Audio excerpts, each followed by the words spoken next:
Hey friends, this is David Bedrick.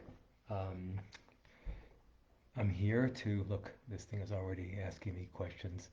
Um, haven't done Facebook Lives in a little while, so I lose touch with the technology and how it's changed. But I'll catch up. If some of you are around and can say a word like "Yes, you hear and see things fine," that would be great, just so I know my video and audio are working well. So if someone can just give me a little, yes, we're hearing, yes, we're seeing, that would be great. I'm using a uh, microphone, and I think I'm going to say we're here and people hear. Okay, let's see if that works. Um, we hope it is. Let's see if it is. Yep, great. Hey, Mickey, Lisa, thanks. Appreciate that. So, good evening, everybody, or evening for me, and other hours for other people. Sophia, Kelly, Grace, lovely to see you here.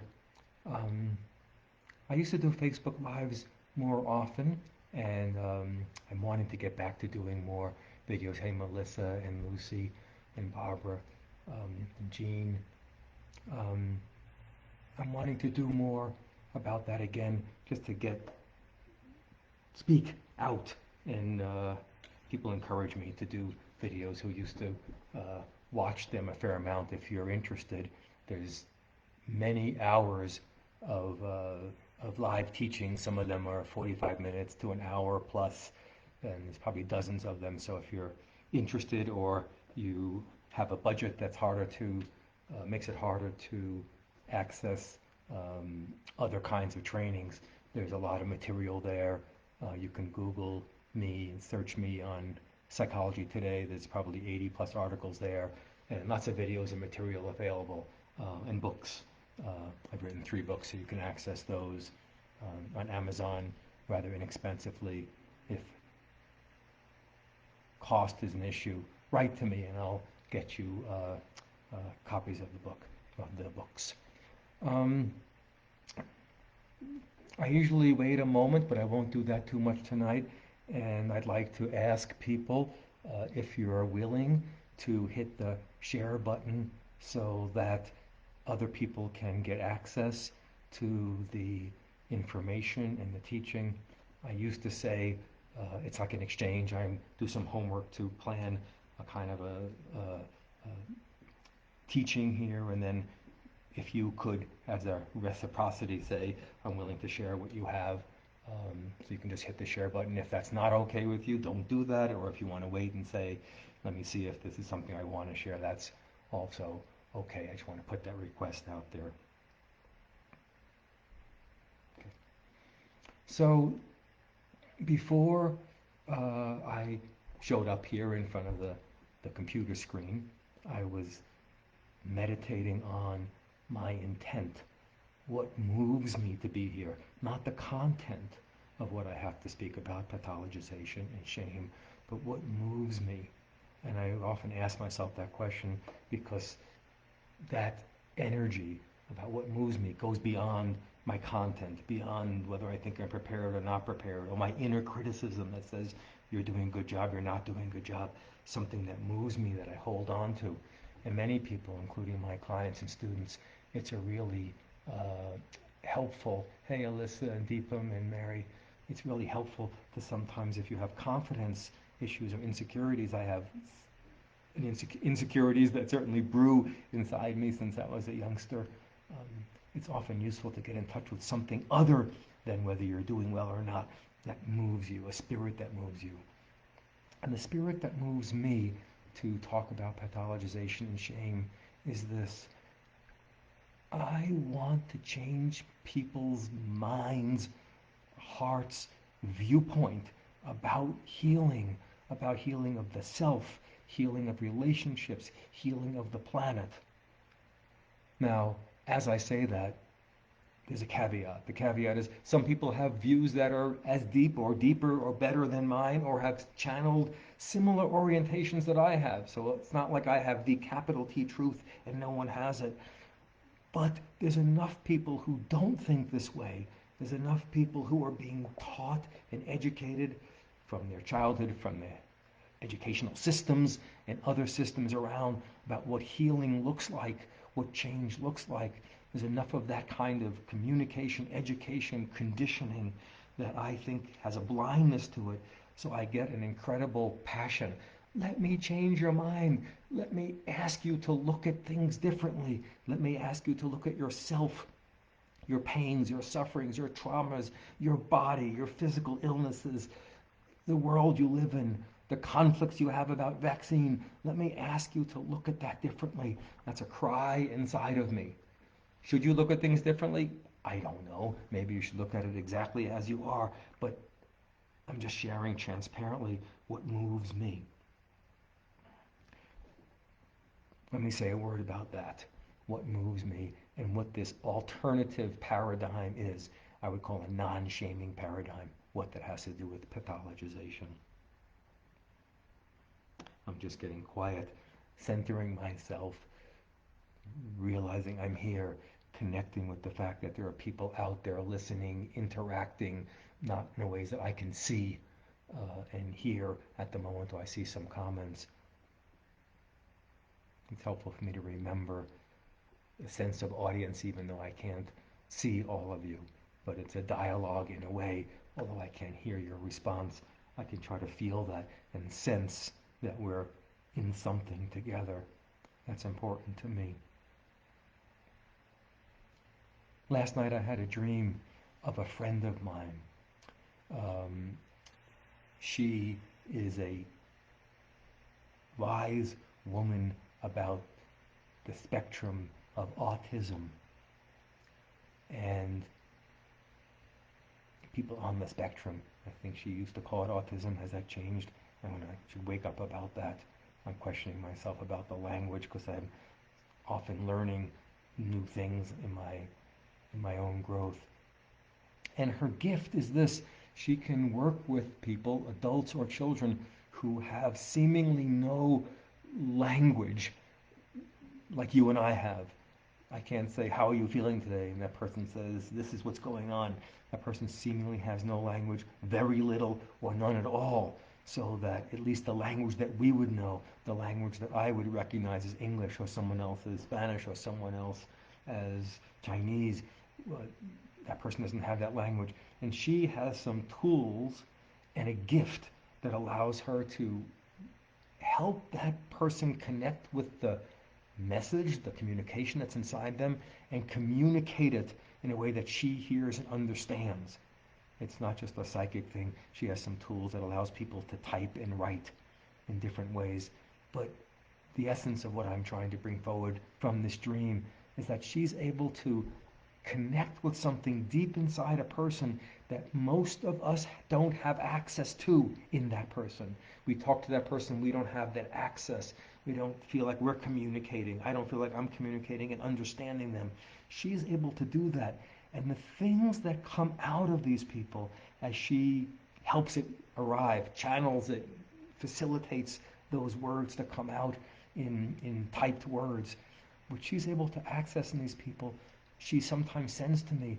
And it's a brilliance, the gifts, the intelligence, the depth of knowledge and wisdom that comes out of the people she works with is outstanding. Sometimes I think that some of us who don't have access to the same kind of language that others, like the people that she works with, are in touch with something. I call it a sentience, a deep experience of themselves or the world around them or the feeling sense around them. Some of you all are sensitive in ways that feel that in different ways. The harshness, the subtleties, the beauties, the tendernesses, the things that don't show up so strongly and overtly. Some of you suffer from those because those are messages that hurt and malign racially, genderly, religiously, stylistically. Some of you are in touch with them because they injure, but some of you are in touch with them because you have a gift in that area. So she helps these people reach inside of themselves, get in touch with this I'm calling it a sentient essence, a deep wisdom and intelligence they have, and draw it out and becomes a mediator, a facilitator of that conversation. And in the dream I had, she was there and she was getting in touch with that gift that she has, and then coming to me, and she had pills, and she said, these will help you, David, deal with the difficulties of life, the pains of life. I know that from my kind of intelligence. And I interpret that dream in a number of ways, but for this purpose, I started thinking of that friend of mine as an aspect of me. Sometimes that's useful to think of nighttime dreams like that. An aspect of me that has a gift that can help reach inside people, help people connect with some depths, and bring it out in a way that reveals, and that word was so important to me, that reveals some deep wisdom or intelligence in them. So, with that background, um, that dream speaks to the alternate paradigm I'm wanting to suggest to you. When I teach my students, I don't teach them, here's what healthy looks like, here's what unhealthy looks like. That's good to do. Some of you should do that and do that. I don't teach them, here's what a right communication, what a right relationship's like, what a person should be like, what they should do with their pain, whether it should be there or not, whether depression is good or bad, whether anger is good or bad. All those kind of things I don't teach them. I say, here's how to help a person access that deep sentient wisdom, intelligence, the teacher and teaching that's inside of them. Here's techniques and tools and an attitude to help you do that. And then when that person's in touch with that, intelligence comes out of them, wisdom comes out of them, their truth, their medicine, their idea of what's healthy or what is healthy in the next step of their lives, it reaches in and brings that out in them. I don't need to know what's good and bad, what's right and wrong, what's abusive and not. I'm glad I know some of those things. I study those things and care about those things and have studied those things for 35 years. So it's good that I can recognize certain things.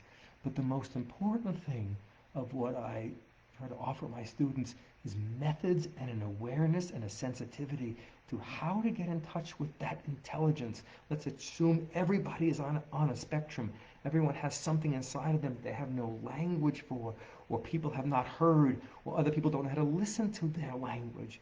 But you, dear students, can help reach inside of them and bring that intelligence, that wisdom out, facilitate that, help interpret and make that language useful for them, especially around what's right for that person, what's right for those relationships, what's right for the world, what they have to bring into the world. So that's the orientation. Some people would say something like there's gold in every wound. You ever hear that a phrase or that idea? In every wound, in every difficulty, there's a wounded healer. Inside the wound, there's a healer. Inside there's a wound, there's some gold. How do we get in touch with that? What is that gold? And how difficult it is to think that way when we're constantly being looked at with a framework. And this is where the pathologization comes in. The framework says, what's wrong with you? Why are you like that? Why are you still like that? Why am I still doing this? Why am I still angry? Why am I still getting hurt so bad? Why am I still not setting boundaries? Why am I still overdoing this? Why am I still working so hard? Why am I still not working hard enough? Why am I still procrastinating? Why aren't I doing this? How come I'm not so successful? Why am I depressed? What's wrong with me? Why am I still traumatized? How come I can't work through my trauma? How come that's still affecting my relationships and my patterns? Why am I doing drugs? What's wrong with me? It's not just a why they're asking of help me understand and deeply explain. Thank you, Mary. It's a why of what's wrong with me? Why you like that? Why am I like this? How come I can't get over that? How come I can't stop being that way? How come I can't get over and through that difficulty?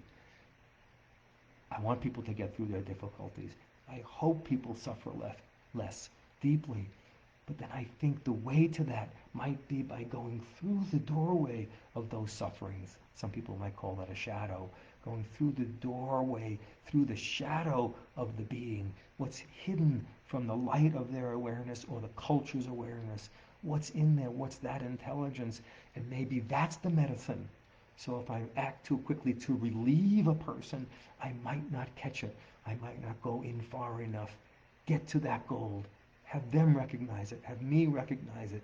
Bring it out of that lack of capacity to speak it so it can shine and be seen and we can all share it. And that gift in that person's life lights up.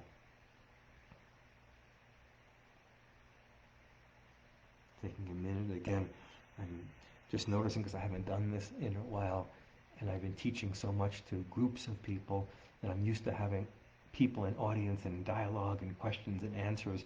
I have some of your questions. I'll go through those. It just makes me feel a little bit out of touch. Thank you, Mickey, with you. So I'm trying to remember, David, you're talking to some people. Get a sense of who's there. It's a diversity of people, but get a sense of that, so that there's a connection between what I have to say and you and what you're interested in or moves in you or resonates in you. Thank you, friends, for just hanging for a second while I do that. So our connection is alive. Maybe the connection between us is more important than the message, the words. I like my message and my words, but the connection is so important. It's a different paradigm. You're real, I'm real. This is not just a computer screen. Your suffering, your gifts, your phenomenal beauty, my magnificence, those are real things. In my latest book I published a year ago, it's called You Can't Judge a Body by Its Cover. And it was about women's experiences of their body shame. See, there's so much I could say about the book, and I won't go into that at the moment, but it began in a research project some 15, 20 years ago when I was teaching at university to breathe in, breathe out here. Thank you, Steve. Appreciate that. It began as a research project that I didn't know was going to be only about women, but many women signed up for it, and I began fascinated by that experience. Do you know that some of you, don't you have an interest in knowing the other, a person different than you, different race, different gender, different background? I long for that. I love that, to get to know what it's like for another person living in their body and their mind and their heart as best as I can know it, of course, and especially with an orientation towards seeing this incredible being that they are. So in that book, the first chapter comes from a story of a woman that was part of my research project, and she, like some of the other women, was unhappy with her body. She wanted to lose weight. She wanted to be thinner. She wanted to be smaller in certain ways. She wanted to be healthier in certain ways. And she said she had tried to lose weight for many years. It was actually a couple of decades. And she tried different diet programs and disciplines. And they started and stopped. They started and stopped. And then she said, I never got anywhere with them. And I said, how many of these disciplines and efforts have you tried? Many. I don't remember how many. Many. So many that as a person who supports another person, if a person says, I've tried 2 therapists, I say, try a third. If a person says, I've tried 30 therapists and none of it's worked, I think something about therapy is not right for you. It may not be the therapist. It may be the whole paradigm. It might be therapy itself. Maybe you should do it through art. Maybe you should hang out with the ocean. I don't know. Maybe you should be an activist. When a person tries program after program and it doesn't work, I start thinking the idea behind the program is wrong. I'm saying this because I want to introduce the idea of pathologization and this alternative paradigm. Maybe the way you're going about it is not so useful. Maybe something in the background is not so helpful. So she said, I tried many different diet programs, and I said, okay, and you want to try again? She said, yes. I said, what's your idea of what you should do? She said, I should eat more salads, drink more water, and do more walking and exercise and things like that. I can't remember all the details. I remember water and salads were a part of her program. Now, that sounds good, right? Many people would say yes, and maybe she needs a coach to help her do those and support systems to do those things, because those would be healthy and those would be good for her. And that would change her from a person who's lazy, undisciplined, not working in their best interest, not loving themselves. Whatever the words are that you would think of, that she thought of, that we might think of her, she needs to change. Something is wrong with her system, because wouldn't it be good if she were healthier and liked herself more and liked her body more and ate better and was healthy and all these great things? Many of us would think that's great. Or maybe she should love herself with the body that she has. She could change her viewpoint, love herself more. Let's change how she loves herself. Let's change something about her. Make sense? Something is off, something is not helpful, something's wrong. I call that pathologization. I'm looking at her as if there's something wrong that needs to be fixed, something off that needs to be corrected, something there's not enough of, like self-love, needs to be more of that. I'm going to do that. I'm going to look at her as a system that has something that's not working in it, that I'm going to help her develop, correct, fix, change, shift, transform, so that she can perform the life that she wants to and feel the way she wants to. Sounds great. A typical, the most conventional paradigm would look at that, and let's help her do that. But I have an alternative paradigm, you see. I think, I wonder what she's doing, and I wonder what intelligence is in her that's leading her to do what she does. Not what is wrong with her thinking, not what's wrong with her attitude, not what she can transform and shift. What's right about her? What is she trying to do? What kind of teacher in her has a teaching for her, for me, maybe the world, in exactly what she's doing, precisely what she's doing? So I said to her, let's imagine that I'm the person who's going to recommend your diet program. Drink more water, eat more salads, right? That's her program in a nutshell. I say, I want to do that, and I want you to disagree. She says, why disagree? Wouldn't it be good for me to do those things? I said, it would be, but some part of you doesn't go along with the program. She says, yes, I don't. I always sabotage it, I think she said. I said, sabotage it with me. Don't let me convince you should have more salad and drink more water. Why? Because I think she's doing something that has intelligence, and I want to know what it is. I want to pull the gold out of that wound, out of what thinking is broken, as not right in her, as what's being shamed in her. I'm a terrible person. I can't get it together. Why am I like this? How come I can't change? I want to change the whole viewpoint. I want to turn the whole paradigm upside down. I think she's doing something deeply intelligent. I want to know what it is. I'm going to help bring it out, reveal it, I said. And hopefully, as I reveal it, help her reveal it, bring it out, she'll be in touch with her teaching and her wisdom, and I will, and then maybe I can mirror it back to her. Not tell her what I think about diets and coaching and what she should do and what she shouldn't do and why she's not getting what she wants and why she's being successful and not successful. I want her teaching about that. Hold on a second. So she says, okay, thanks, Lisa McMurphy. So she says, okay. I said, stop eating so many things, drink more water, eat more salads. And she says, she laughs.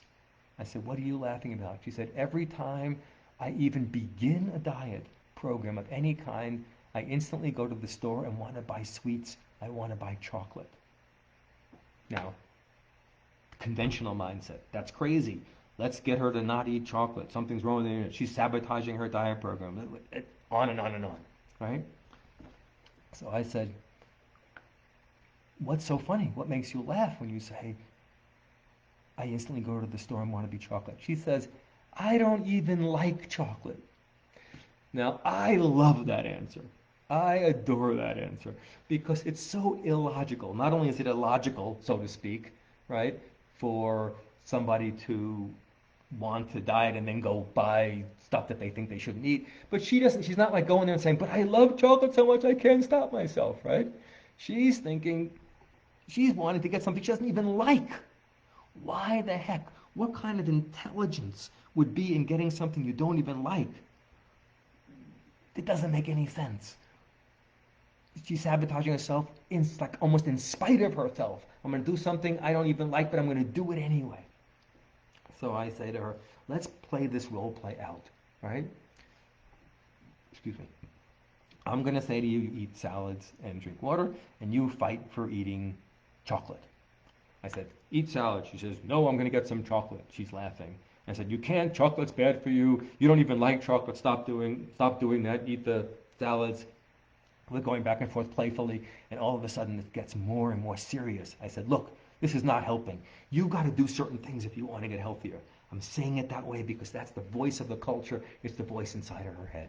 You got to get it together. She says, no, strongly. I'm like, no? She goes, no, I won't do it.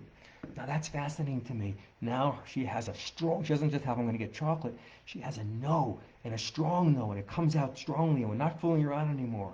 And I said, do what I say. She said, I won't do what you say. And she gets really alive, and I see her sitting up, and she looks good. What I mean by looking good, she looks alive and assertive and direct and clear, and her eyes look clear, and her body language looks upright and absolute, and she's totally in my face. I won't do it. I said, you can't say no to me. She said, oh yes, I'm learning to say no. I said, tell me more about saying no. What's so tasty about saying no? Tasty like chocolate. She says, I never get to say no. Tears coming down her face. I never get to say no. Oh, I see. You set up a diet program that says eat this, and then she says no. She's practicing. It's a yoga, you see. She sets up something where she's supposed to do something, and she says absolutely no to it. Now, before, friends, you get into this, that's not the best way to do it, and she should do this other way, and she's still sabotaging herself. Stay with the paradigm. Believe in her, in yourself too, in the ways you want to change yourself. Believe in her and in yourself a little longer. What kind of brilliance is this? How is saying no even more important than losing weight and her self-esteem and her health? Let's believe in her. Let's treat her like she's finding and expressing a truth that was deep inside her non-communicative self, now coming out. I say, teach me more about no. Teach me about the importance of no. Let's say you are the guru of no. I say to her, wake me up. She says, if you can't say no, you don't exist. I get chills just saying that. Makes me weep. If you can't say no, you don't exist. Listen to that. I don't have a theory that would have known she was going to say that. And I've worked with many people around these kind of issues, and people come up with different understandings. It's not the same answer for everybody. It's actually different answers for people. People are nuanced. I'll say something about that in a minute. You don't exist if you can't say no. Can you see why learning to say no is more important than feeling better about her body or getting healthier or dealing with her diabetes, etc.? She says to me, her system is saying to me, if you want to help me say no. Help me bring out my no. I'm practicing that at my expense. That's how important to me. You want to put me on a diet program? Help me say no in places where I can't. That's my diet program. That's what she educates me about. And then we began talking to her about no. She's a single mom, no help from the father, 2 children. She doesn't want to say no to them too much. She needs to have boundaries and say no to them because they're not getting certain things in their life. There's no one to take over. There's no one to take care of the kids and give them good things. She's got to be the tough parent all the time. She doesn't want to do that. Yes, she needs to learn to have boundaries and say no to her children at times. But can you now get a social condition is in here? There's a gender condition around her body, the experiences of her body, the inner internalized sexism that she looks at herself with. Then there's a social issue around being a single mom. Now that comes in. That makes it harder to say no. Now I need to understand that also.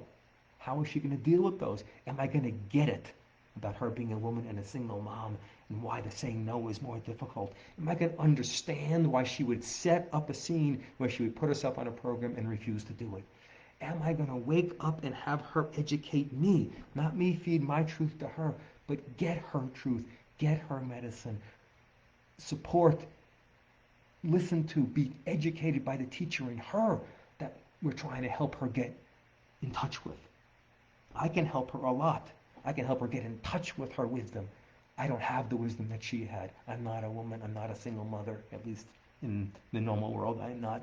And I don't know the no-ness that she's practicing. She has to educate me about that. And then we ended up talking more about saying no at work and why that was difficult, because she can't afford to lose her job, because if she lost her job, she can't support her children. So she has to be more supportive and friendlier and smile more at her work. You get the idea. So much conditioning and social conditioning and internalized conditioning and sexist conditioning working on this problem. And if we just say, let me help you lose weight, let me help you not sabotage your diet, we miss the story. We miss the no and existence. We miss the social conditioning. We miss the gender conditioning. We miss the single mother story. We miss the whole thing. Wow. Gold. I didn't pathologize her. I didn't say, how can I help her change her? What's wrong with her? I look at her as what brilliance, what wisdom is inside that on the spectrum self that has intelligence, that doesn't speak out in normal language, that even she's not in touch with. How do I help that happen? That's what I call not pathologizing. That's what I call looking at someone not through a shamed lens, but I'll call that a loving lens.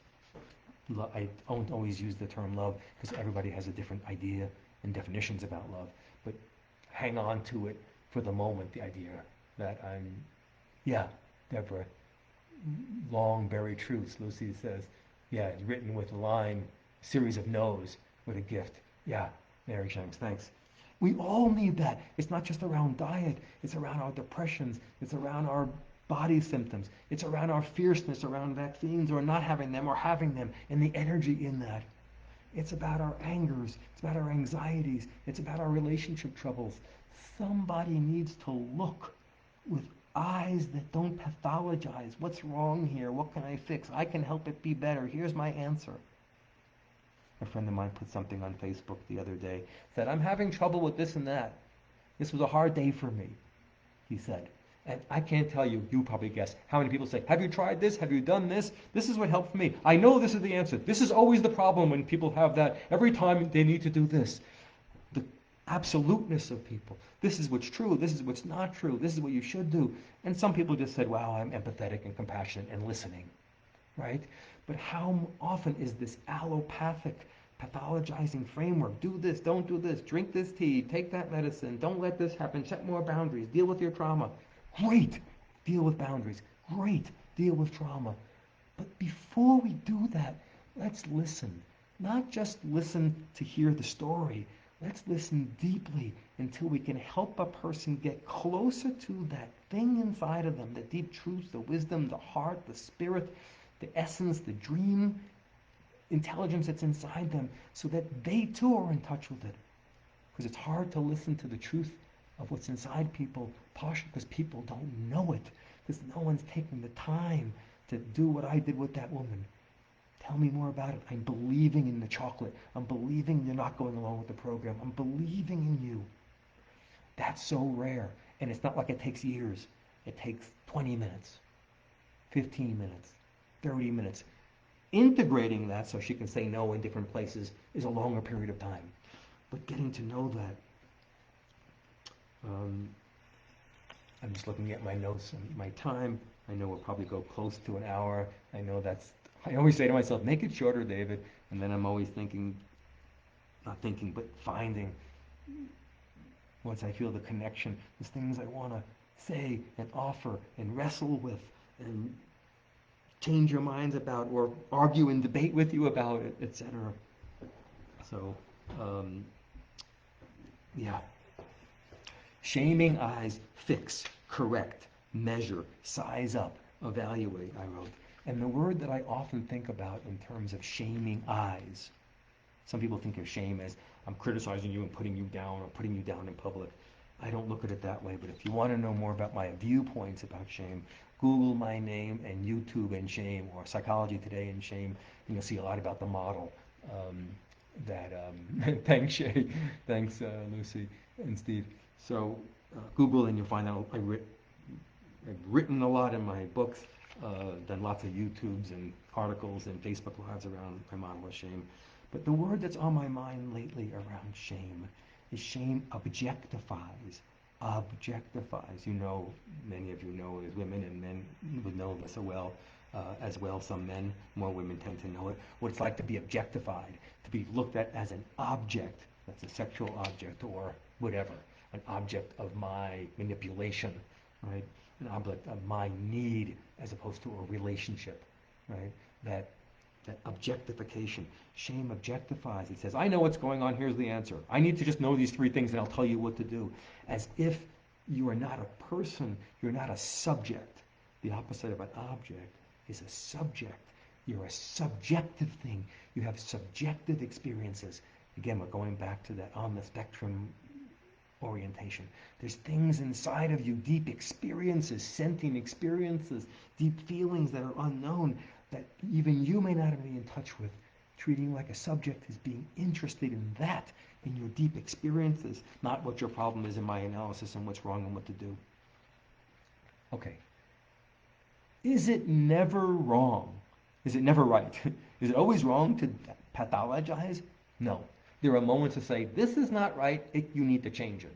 This will help you. This antibiotic is really right. This chemotherapy may be right. Maybe not for you, but for some people. This change, it's time to stop putting that needle in your arm. You can do that today. Make this change. Don't do this, do this. There are moments when this is wrong, this is not going to work. I'm going to stop you. You're hurting people. I'm not going to let that happen. That's a problem. I'm going to send you to therapy. I'm looking at you as a screwed up human being. I'm not allowing you to do that. You're a person who's causing racial harm and perpetuating injustice. I want to stop you. Something's wrong with that. That's not okay. I'm going to stop you. So there are moments for that. Large moments over years and decades of waking up a culture. Short moments in a person's individual life. This has to stop. But there has to be a readiness for that. There has to be a right moment for that. Otherwise, we just keep doing that to ourselves. And if you keep on saying, I should do this, I should do this, I should do this, and it's not working, like that woman in her diet, you need more understanding. In fact, it's always good to have more of that understanding. It's going to help that change happen. I'm not talking about being touchy-feely and, oh yes, I want to understand everybody. Some people talk like therapy is that. For some people, maybe it is, but it's not for me. The therapeutic intervention is a deep, radical activism, bringing out what's most marginalized, the most marginalized intelligence, just like we marginalize groups in the culture, the most marginalized intelligence inside the person. It's a diversity issue. It's an inner diversity issue. How do I get in touch with who you really are, the deeper parts, the subjective experiences that you're going through that have wisdom in them and power in them and beauty in them. Shame objectifies. Love, or non-shame, subjectifies. That's what I did with that woman. I subjectified.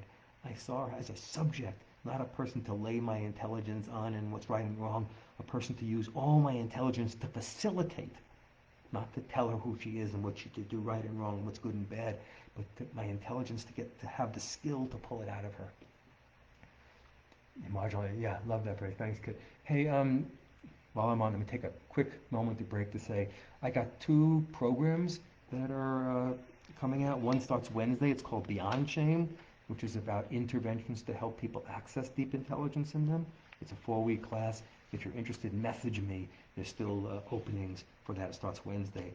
And then in March, I'm starting I'm running 2 groups now, a facilitated training. It's a 10-month training multiple times per month to teach people skills. It's not about personal development. It's a professional development. If you're a therapist, coach, healer, or want to work with people and use somatic skills and role play skills and work with trauma and work with soma and work with movement and dance and work with the earth and shamanic orientations towards people's change, I teach people that over a period of time. So if you're interested in that, that starts in March. And while I'm promoting myself, which I've always been edgy to do, if you haven't already and you could hit share as you're listening, I would really appreciate that. I put some work into trying to offer this without any cost, and I'm glad to. I'm not looking for a payment at all. If you could reciprocate by saying, I'm happy to share this with other people, David, so that what you're bringing forward gets to other people's ears, I'd really appreciate it if you hit the share button. That'd be great for me and maybe some of your friends who would appreciate and learn something here. Okay. Um, I want to tell another story, and I want to get to your questions. Okay, so I wrote on the story on Facebook once. Um, it was happened about 15, 20 years ago, and a thanks, Mickey. Um, thanks, Shay. Um, I was walking on a trail in the woods in Oregon, and walking down the trail, and on the trail, and there was like a little hill with some trees and bush on either side, right, where the trail had been etched out in. And I saw a man out of the right corner of my eye. I looked, and he said, "They're in here! They're in here!" He started saying, "They're in here! They're in here!" And I said, "Where?" And he said, "They're in here." So I jumped into the bush with him, and he was in the bush, and I said, "Let's find them." And he said, "Yes." So he started looking through the bush. I started looking through the bush. I said, "They're not here. Can you see them?" "No, I don't see them yet." "Are they there?" "I can't find them." I said, "Let's keep looking." And then he turned to me, also weepy. I said, "What's happening?" And he said, "No one ever believes me. No one ever believes me." Makes me weep too, to think no one ever believes him, right? No one ever believes him. Now, I've told that story to a number of people in different classes over the years, and one question I've gotten regularly is some people, they said to me, "Did you really believe him? Like maybe he was really seeing things. Maybe he had some kind of psychosis. Maybe this or that. Maybe he was on drugs and having delusions." And I said, "Yes, I really believed him." And they said, "Did you think there was somebody really there that he was seeing?" And I said, "I didn't think there was or there wasn't. I thought he is having an experience, an authentic experience. He's a subject. He's not an object. He's having a subject experience." Just like if I said, "I'm in love with my partner Lisa." Can you see it? Do you know it? You may say you have evidence of it, but you can't see it. It's a subjective experience. My hates, my loves, and so much of what is dear to me, my callings, my need to speak, my passions, my hurts, these are all subjective experience, and maybe the most important experiences I'm having. And I said to this person, "I don't need to take a picture and say it's true or not true. I don't care about that truth in the moment. At other moments, we might. But in that moment, around my shaming, non-pathologizing, I'm not trying to diagnose him in that moment. He's not my client. I'm not trying to say whether he's going to hurt himself. Those are other questions. Let's leave those outside, even though they're important. The orientation I'm trying to offer you is this, which is I'm trying to bring out the radicalness of what I'm saying. I don't need to know whether there's a person there or not.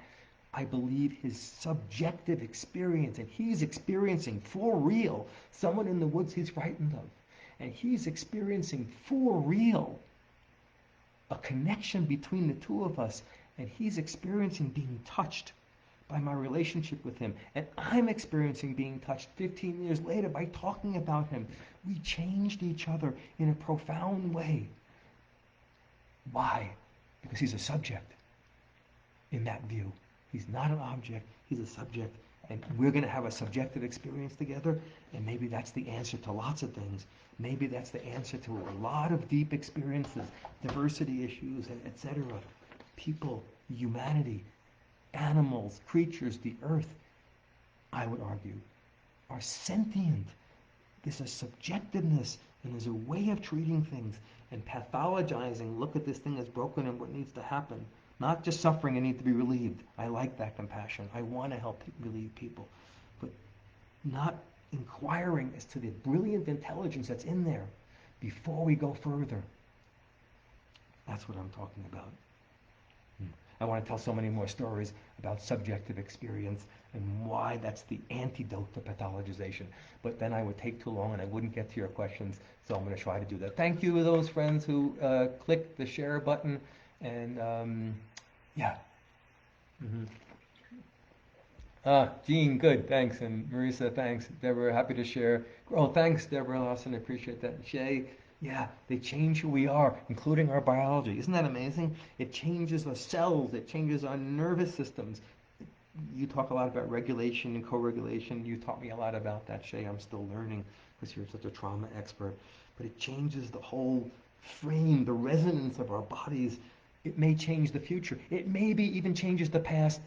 Some people might say, I think things even resonate backwards and clear up old wounds. Okay, let me try to address your questions. Some people, it's about 8, 9 questions. I'm going to do my best to get to all of them and stay within the hour period that we have together. Let me say a word about how I address questions for Facebook Lives. I like, I need, I believe in the relationship between me and you. So if somebody asks a question, I'm going to try to remember the subjectivity, the subjectification. So I'm not going to think, here's the answer to that question. I read the questions quickly to make sure I have a sense of understanding them when you put them, and I tell myself, don't think another minute about it. Why? Why not come up with a better answer and think about it? That would be great too. But the reason I don't is I want to respond to you as if you're saying it to me. So you're a subject, presenting yourself, saying something to me, and then I want to see what comes out of me, the human subjective experience of me upon that question. Yeah, Barbara, I say a lot. I am because we are. That's beautiful. Thank you for that, Barbara. One of my favorite writers, Cornel West, he says, I am because somebody loved me. Anyway, I love that also.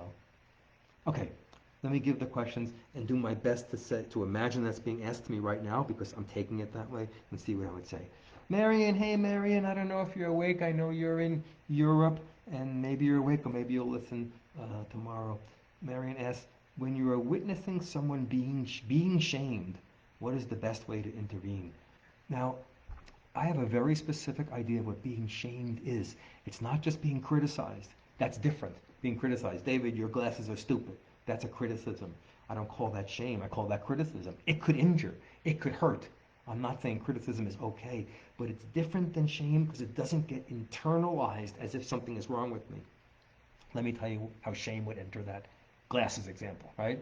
Here's somebody who says, David, your glasses are ugly, and so are you.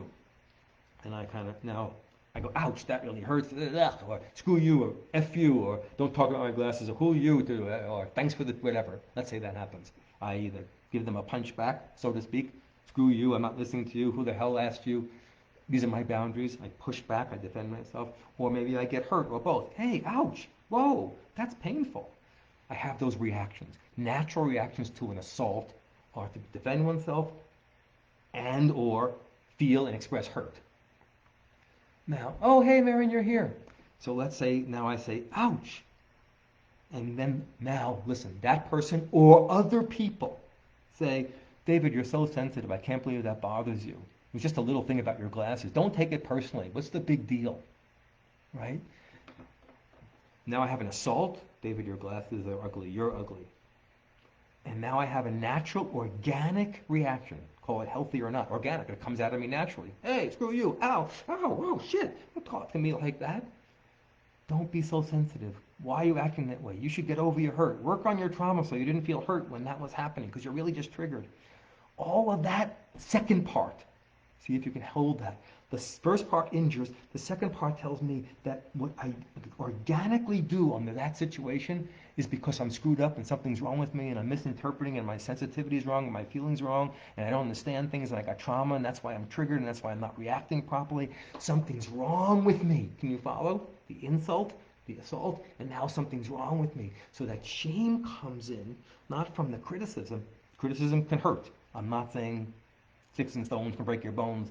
Words can injure and do, but how the words are witnessed, Marion and friends, how they're witnessed, how my reactions and my responses are witnessed. That, when people look at that as if that's screwed up, that's because they're gaslit, people say, that's because of my screwed up psychology. That's what brings in the idea of something's wrong with me. I'm not just ugly, that's bad, right? That would disempower me big time to feel ugly. But something's wrong with me for having the reactions to the world I do. That's something wrong with me internalized. That's what I call shame. It's a very specific definition. Again, read or watch some of my other videos that talks about why that's so important. So back to your question, Marion. When I'm witnessing someone being shamed, what's the best way to intervene? I witness. Oh, I saw that. Ouch, that would really hurt. No wonder you're angry. And if someone said, you're just acting that way because it's sensitive, because you're sensitive, I'd say, then I would witness again. Not so fast.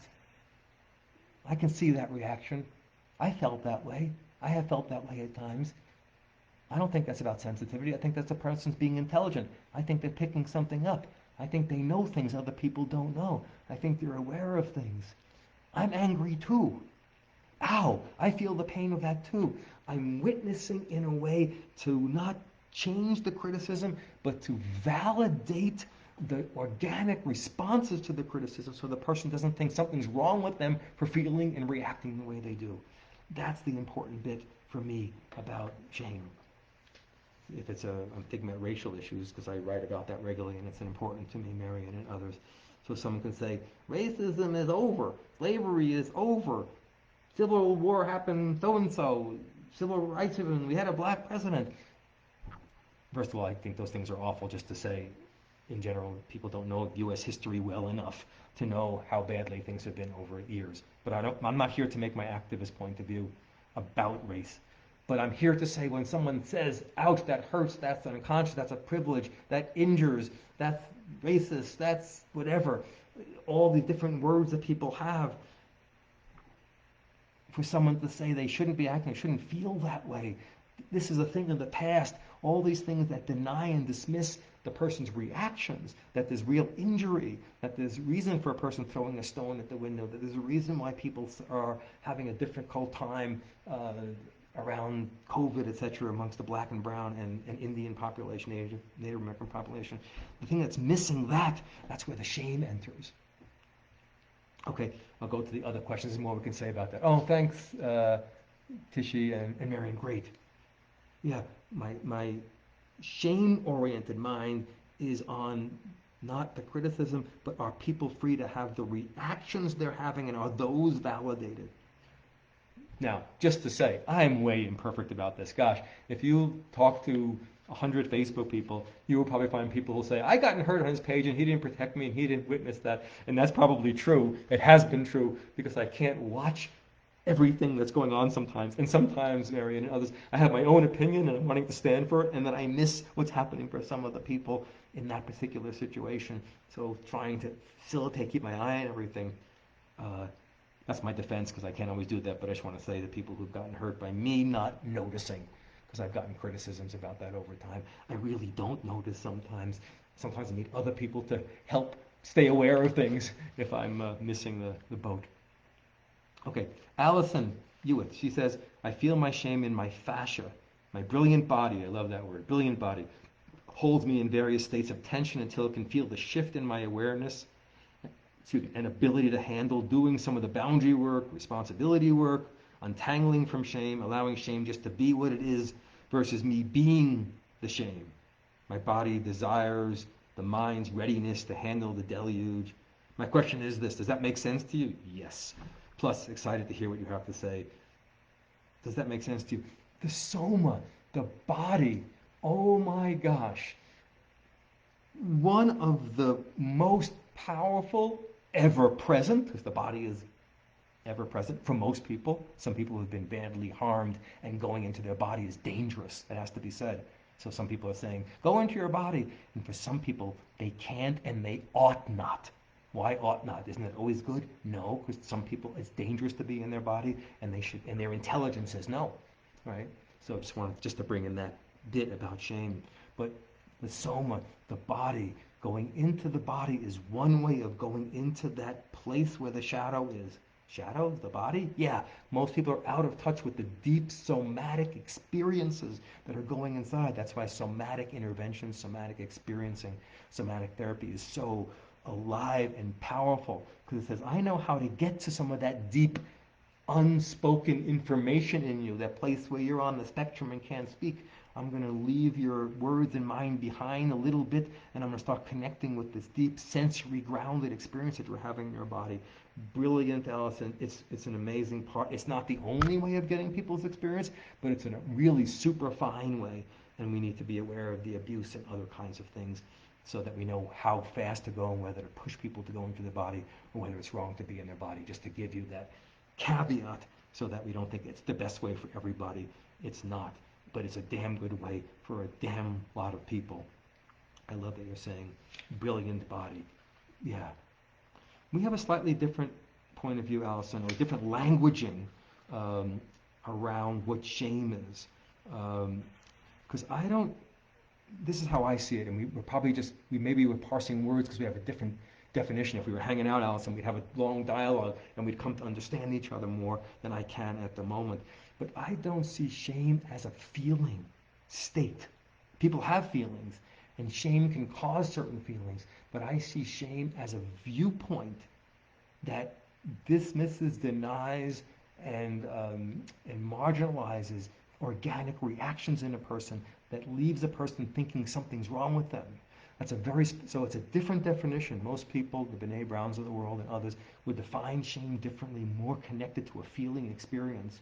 But I find it more useful to think of shame this way because it tells me what kind of interventions to make, how to treat people, and what to do about shame, which is contact that subjective experience. So just saying we have a slightly different view about shame. Feeling shame, if somebody had a viewpoint saying something is wrong with them, I wouldn't think they should feel that. They should feel what they really feel beneath that shame.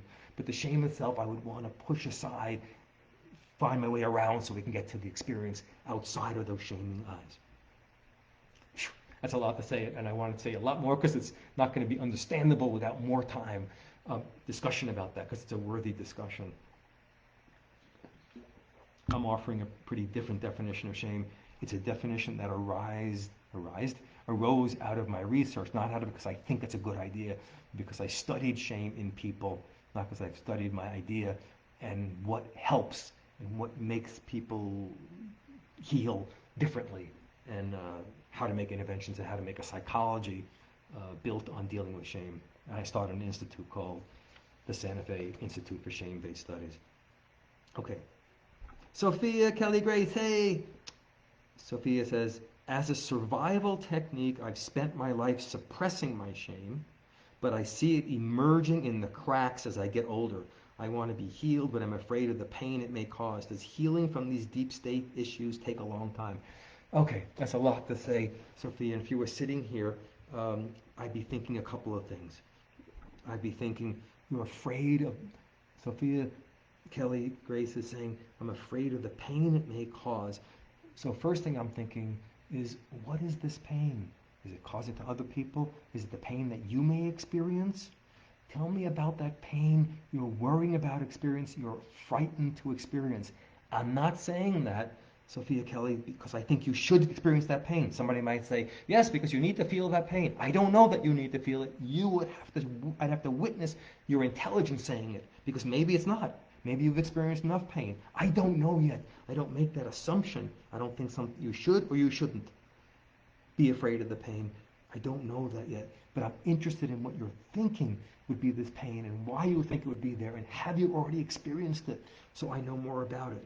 And if you have experienced it, I'm wondering, Sophia Kelly Grace, I'm wondering if that pain you just went into and felt it, while people are saying go into it and feel the pain, and whether they know how to witness pain in a non-shaming way. What do I mean by that? Some people think I'm feeling pain, I need to feel my pain. That's great and super and very important step. But for some people, they imagine I'm going towards here's my pain. I'm getting closer, I'm getting closer, I'm getting closer, I'm getting closer, I'm getting closer. I'm feeling the pain now, that's good. But if you witness pain in a non-pathologizing way, in a subjective experience way, it doesn't just stay pain. It goes from here to here to here, now I'm experiencing pain, and then it does other things. It becomes expression, it becomes howling, then it becomes laughter, and then it comes smiles. It doesn't stay in one place.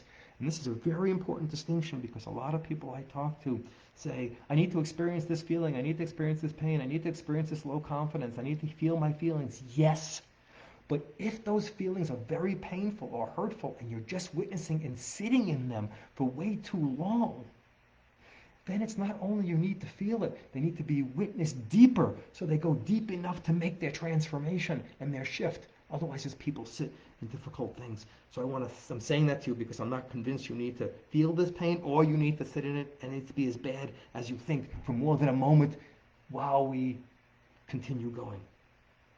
Does healing from deep-seated issues take a long time? Okay, I got to answer this a little bit tongue-in-cheek. Yes and no. Deep pains, deep-seated issues can take generations. You probably know that, and many do. I'm a Jew. I know that as a Jew. Some people know that as a German. Some people know that as an African American. Some people know that as a trans person. People know deep-seated issues that are generational. So some deep things can long time. Generations is not uncommon for certain things, and some pains and deep-seated issues are just ready to change. Bang. Why? Because they've been through a lot, right? Not because they'll change in a minute, but because it's ready. There's a readiness. And if somebody came to me saying, does healing take a long time? I would be thinking, maybe not for you now. Why? Because I don't have a theory that they take long or short. I have witnessing you. And if someone says, does it take a long time? They might either be afraid of how long it's going to take or something inside of them and intelligence knows it doesn't have to take that long. I'm ready to change. So my deep answer, I don't know. You might be ready to change. That deep-seated pain may be able to flip in a moment because of all the work people have done and other people in your community have done. You're not alone in those things. Okay. I'm just about an hour, and I have a few more questions. Should I take, can I take 10 more minutes? I know that's long. Some of you won't want to hang out. That's okay. I think I want to try my best to get to the questions. If some of you haven't shared, if you could hit the share button. If you're appreciating what's happening in the education I'm offering here, and you could hit the share button, I would really appreciate that. It's not right. You're still welcome to be here and enjoy and learn and disagree. Melissa Zwanga, how can we unload shame projected onto us by an abusive parent? Great question. I want to go back, friends and Melissa, to what I was saying earlier, that shame doesn't enter from the violent part of the abuse, sexual abuse, physical abuse, emotional abuse, spiritual abuse, all these abuses, right? Here's the child, here's the parent, bang, bang, bang, I hit you verbally, spiritually, emotionally, physically, sexually, I'm hitting you. That's an abuse event, let's say, because this child can't defend himself. Bam, bam, bam. The shame doesn't enter that. Pain enters and can maim and seriously injure a person. But the bigger problem with shame around abuse is how that abuse was witnessed. Who saw? Who didn't see? And how did they react? And did they validate the withdrawal, the angers, the ripping things up, the throwing the plates, the pulling inside, the not wanting to talk to people?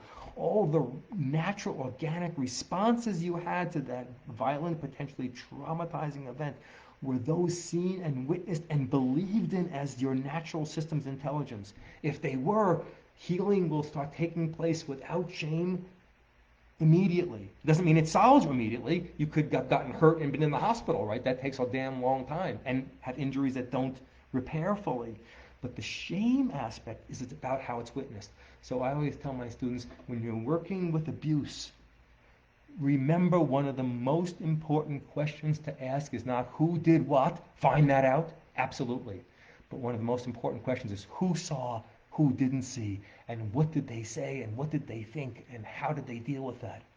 Who saw, who didn't see? Did another parent see? Did an uncle see? Did a teacher see? Did a police officer see? Did your church friends see? Did all those people not see? There's nobody see in all your community. All those things about how it was witnessed, you internalize, and that's where the shame comes in or doesn't come in.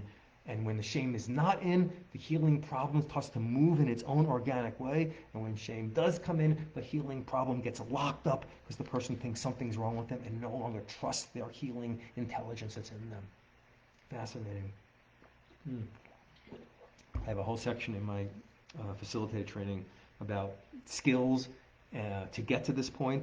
which we take months before we can talk about abuse because I want people to have skills, but then what happens around the abuse and the witnessing and the shame and how to address those dynamics by making sure you're a witness that's proper.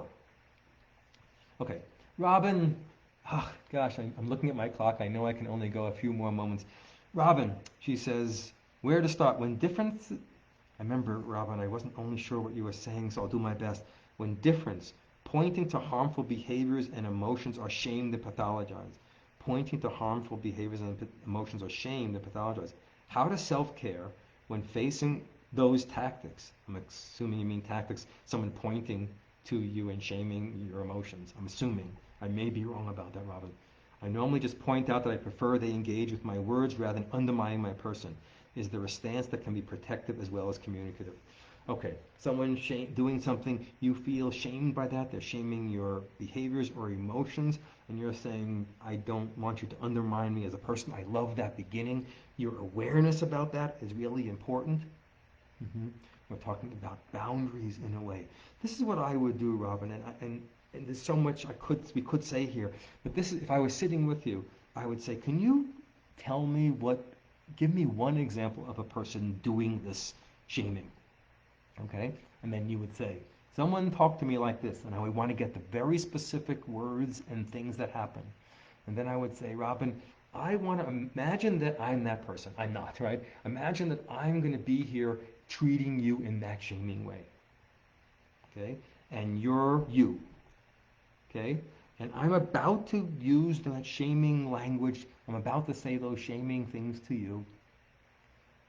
Now we're going to go to the soma. I'm going to use your body, Robin.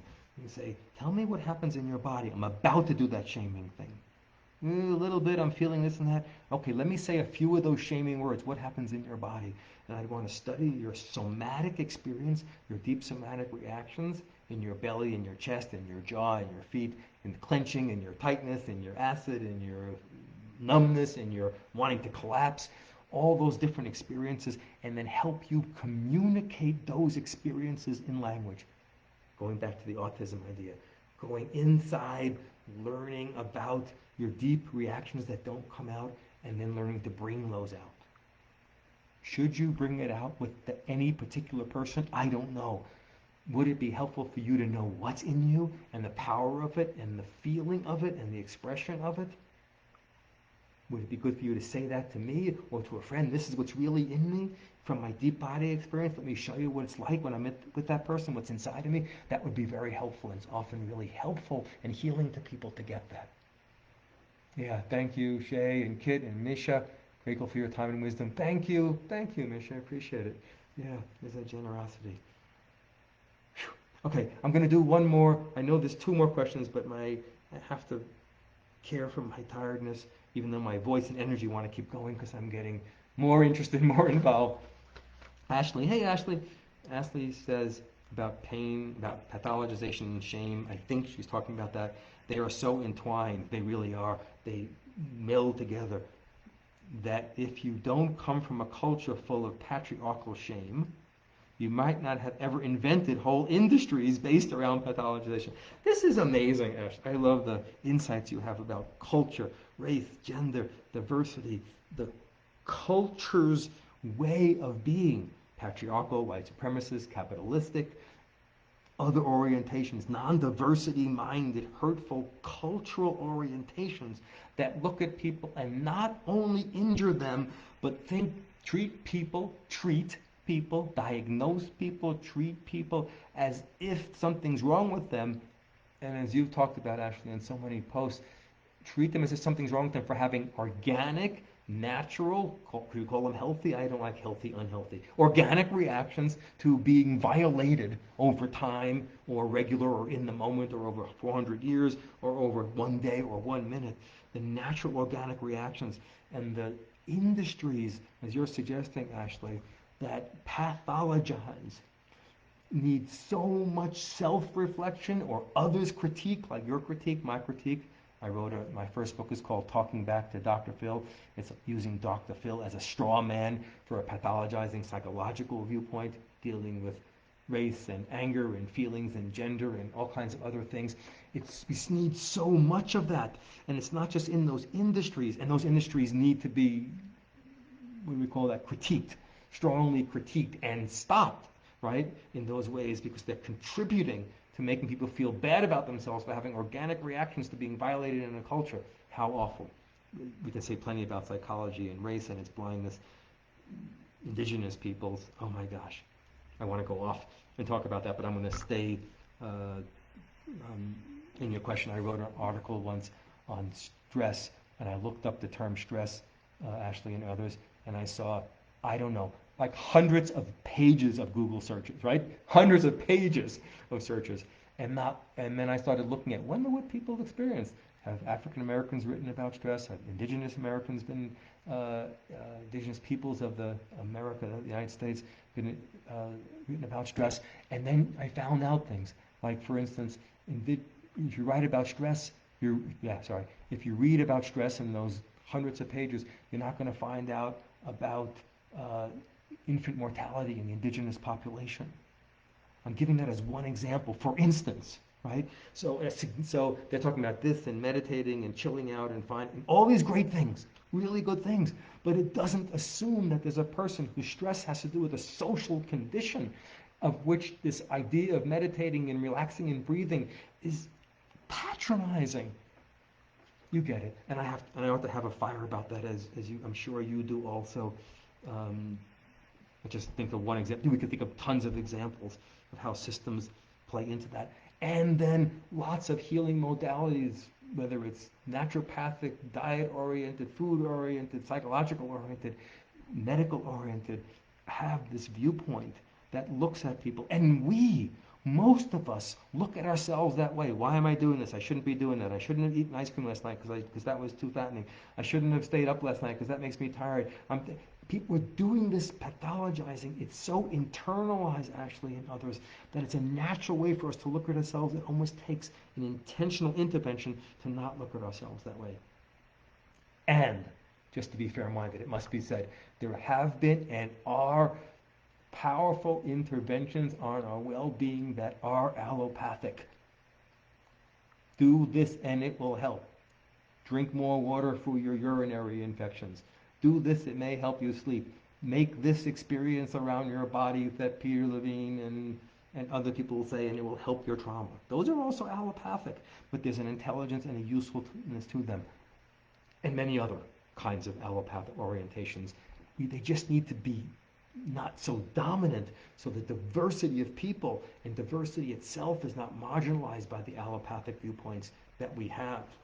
Yes, even trauma and trauma work can be allopathic in its orientation towards, oh, that's what's wrong with me, I have to fix that.